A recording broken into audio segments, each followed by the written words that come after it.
Dombivli MIDC company स्फोटावरती केंद्रीय मंत्री रामदास आठवले यांनी प्रतिक्रिया दिली आहे। उद्योग मंत्रालयाने बारकाईने लक्ष देणं गरजेचं आहे। अशा पद्धतीच्या दुर्घटना होणार नाहीत याकडे लक्ष द्यायला हवं असं आठवलेंनी म्हटलंय। तर अनधिकृत बांधकाम करतात त्यांच्यावरती कारवाई होणं गरजेचं असून केमिकल कंपन्या गावाबाहेर असल्या पाहिजेत असंही आठवलेंनी सांगितलंय।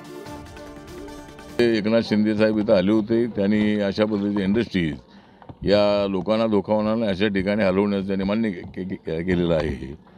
त्याप्रमाणे मला वाटतं या मृताच्या कुटुंबियांना त्यांनी मदत जाहीर केलेली आहे। पण अशा पद्धतीच्या ज्या इंडस्ट्रीज आहेत, इंडस्ट्रीज या गावाच्या बाहेर कुठे ते नेल्या पाहिजेत आणि अशा पद्धतीचे स्फोट होणार नाहीत याची काळजी घेण्यासाठी वेगवेगळ्या इन्स्पेक्शन जे आहे ते त्या कंपनीचं होणं अत्यंत आवश्यक आहे। जे उद्योग मंत्रालय आहे, उद्योग मंत्रालयाने याकडे लक्ष देणं बारकाईने अत्यंत आवश्यक आहे।